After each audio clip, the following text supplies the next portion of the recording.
বৌদিমণির heavy জোশ, কম যায় না কারো থেকে। ফাইনালে ভালো টক্কর দেবে।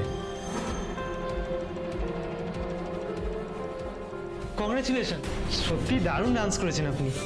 সত্যি ডিজার্ভিং আপনি, কিন্তু পরের রাউন্ড আরো বেটার কিছু করতে হবে। Thank you. তো কিছু ভেবেছেন পরের রাউন্ডে কি করবেন? বাবা, অলরেডি বৌদিমণির ফ্যান বেস তৈরি হয়ে গেছে। বাহ, গুড।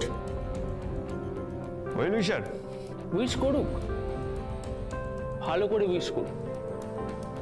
বৌদিমণির জন্য উইশ করার লোকজন দরকার। তোর কি মনে হয় ভিক্টর, বৌদি এর পর কি করবে? দেখ ভাই, এটা একটা রিয়েলিটি শো, কিছু জোকার টাইপের লোকজন রাখা হয় দেখেছিস অডিয়েন্সে মজা দেওয়ার জন্য। ভালো ডান্সের জন্য তো ভিক্টর আছে,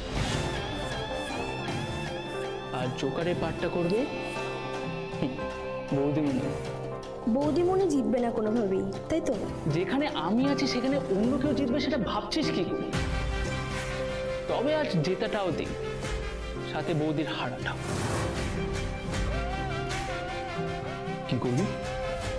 এমন ভাবে ওকে হারাবো আজ, জীবনে কোনোদিন কোনো কম্পিটিশনে নাম দেওয়ার কথা ভাববেই না। কি রে দিদি, কি হলো? আপাতত উঠেছি।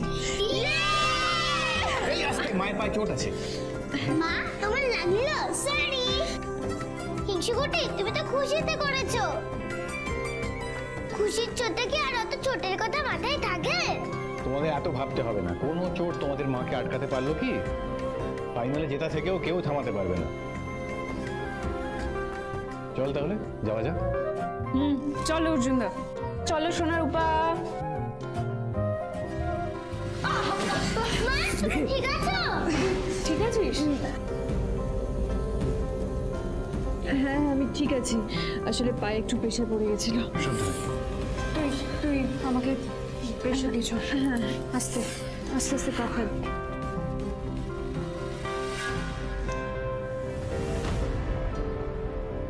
বাহ, এত বড় সেলিব্রিটি হয়ে আছে, লোকে লুকিয়ে ফটো তুলছে। ভাবা যায় নাকি অন্য কোনো খেলা চলছে? বৌদিমণিকে কাল্টিভেট করতে হচ্ছে একটু। থাপ্পড়ে বদলাও উইথ ইন্টারেস্ট নিতে হবে।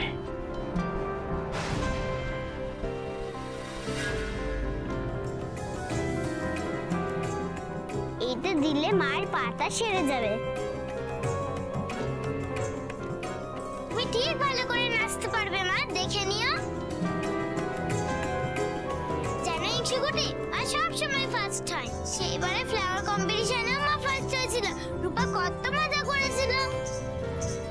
এটা কি দীপান্বিতার বাড়ি, যার ফুলের নার্সারি আছে? হ্যাঁ হ্যাঁ, আসুন, বলুন।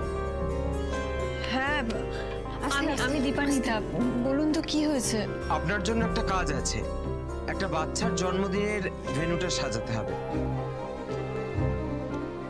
হ্যাঁ, আপনি এসবের খোঁজ পেলেন কোথেকে? অ্যামেলিয়া ওয়ার্ড স্কুলের প্রিন্সিপাল ম্যাম আপনার কথা বলেছেন। রূপা ম্যামকে বলেছিল। ওদের স্কুলেরই একটা বাচ্চার বার্থডের কাজটা, সম্ভবত ওদের ক্লাসেরই হবে। ও, আমি তো ভুলে গেছিলাম। ফ্রেন্ডা আমাকে আর পাটামেকে বার্থডে পার্টিতে ইনভাইট করেছে। তা বেশ, বলছিলাম সব কথা কি দাঁড়িয়ে দাঁড়িয়ে হবে? এক কাপ চা মুখে দিয়ে কথা বললে ভালো হতো না? না না, আমাকে নিয়ে ব্যস্ত হবে না, আমি এক্ষুনি বেরিয়ে যাব। আসলে ওনাকে একটা কথা বলার ছিল। এই কাজটার জন্য উনি 1 লাখ টাকা পাবেন।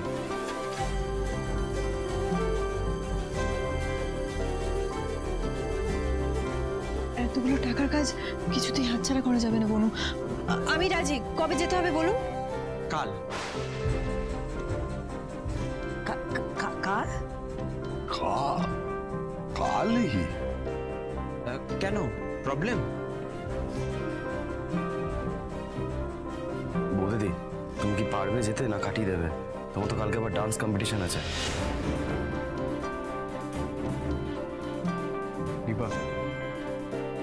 কি করবি বল? আপনি রূপার পড়াশোনার জন্য যা যা খরচা করেছেন সব আমি ফেরত দিয়ে দেব। আমি যাব। আচ্ছা ঠিক আছে। অর্জুনদা, তুমি কোন ওষুধটার কথা বলছিলে যেটাতে তাড়াতাড়ি ব্যথা কমে? এটা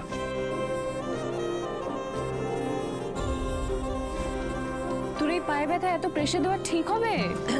আমি বলছিলাম কি ওই ওই নাচের প্রতিযোগিতাটাও আছে, তারপরে এই এত বড় কাজ একসঙ্গে সামলাতে পারবি? তো আর কোনো উপায় নেই, হাতে কম সময় অনেক জিনিস জোগাড় করতে হবে, আর তাছাড়া একটা বড় লিস্ট হয়ে যাবে জিনিসের। তুই এত কেন ভাবছিস দীপা? তোর বাবা তো আছেন, কিছু না কিছু ব্যবস্থা ঠিক হয়ে যাবে। আর তোমার সেই পুরনো কাজের লোকগুলোর সাথে তোমার দাদার তো এখনো যোগাযোগ আছে, তাদের একবার খবর দিলেই হবে। শুধু কি তাই বৌদি, অনেক বেলুন জোগাড় করতে হবে, আরো অনেক কিছু। তোমরা না বুঝতে পারছো না, অনেক কাজ। টেনশন কেন করিস বলতো? আমরা সবাই আছি, ভাগাভাগি করে সব কাজ হয়ে যাবে। তোর পায়ের এখন বিশ্রাম দরকার। অর্জুনদা, আমাকে না ম্যামের কাছে আরেকবার যেতে হবে, নাচগুলো ভালো করে ঝালিয়ে নিতে হবে।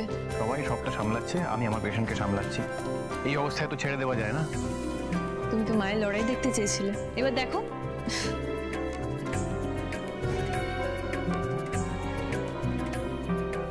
অর্জুনদা, তুমি তো দিদিকে বলেই দিতে পারো যে ওকে কতটা ভালোবাসো। একতরফা ভালোবাসার কোনো মূল্য নেই।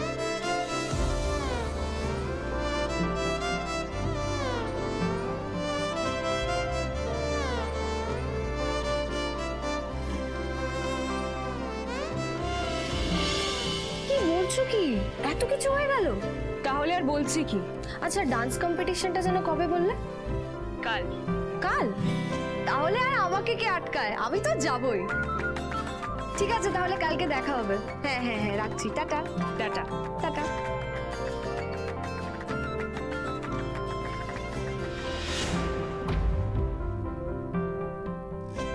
কার সাথে? কোথায় যাচ্ছিস?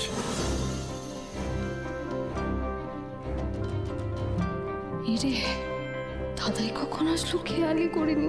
কিন্তু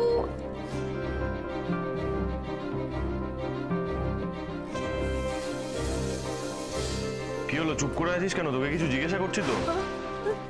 তেমন কিছুই না দাদাই। তাই এক্ষুনি ফোনে যেগুলো শুনলাম ভুল শুনলাম?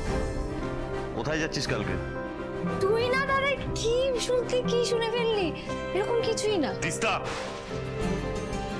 তুই বলে যাস না ছোটবেলা থেকে আমি এটা তোর মুখ দেখলে বুঝে যাই তুই হা করলে কি বলবি। যেটা জিজ্ঞাসা করছিস সেটা বল। কোথায় যাচ্ছিস তুই? বল, না হলে কিন্তু আমি। বৌদিদি ডান্স কম্পিটিশনে পার্টিসিপেট করছে, আমি ওখানেই যাচ্ছি। কি? দীপা ডান্স কম্পিটিশনে যাচ্ছে? আপনি রূপার পড়াশোনার জন্য যা যা খরচা করেছেন সব আমি ফেরত দিয়ে দেব।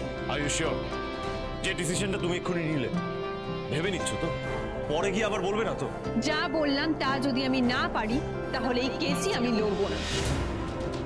আমি নিজে ওদেরকে বুঝিয়ে সেনগুপ্ত বাড়িতে পাঠিয়ে দেব।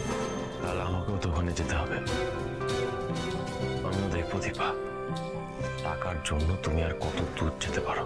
তুই যাবি মানে? তোর সাথে তো বৌদিদের এখন কোনো সম্পর্ক নেই।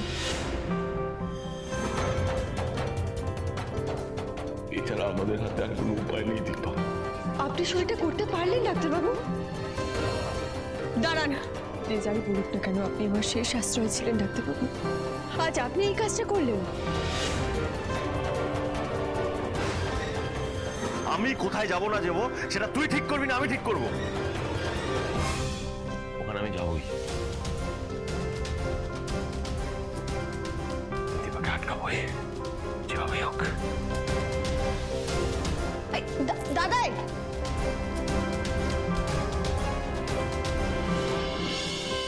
বৌদিদি মোটামুটি তো সবই রেডি আছে, তাহলে গুটি ফেলাম সবকিছু। ঠিক আছে।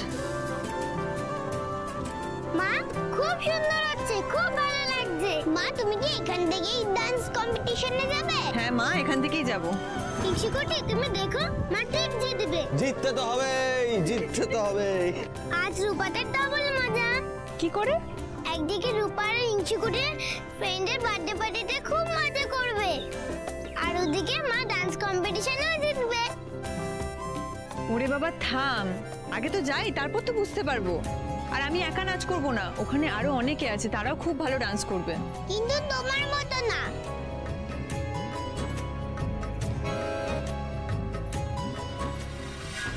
আচ্ছা,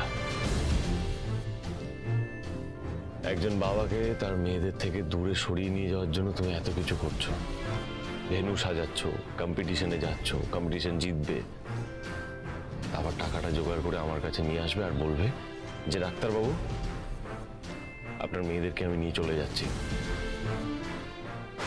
ভুল করছো তুমি দীপা, কিন্তু আমি মেয়েদের থেকে আলাদা হয়ে থাকবো না,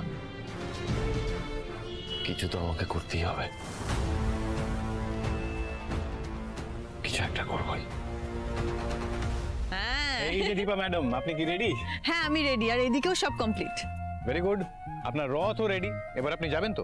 অর্জুনটা তুমি কেন? আমি তো একাই চলে যেতে পারতাম, আর তাছাড়া ভাই আছে, বৌদি আছে, কিছু একটা ম্যানেজ হয়ে যেত। ওরা থাকলেও ক্ষতি নেই, আবার আমি থাকলেও ক্ষতি নেই।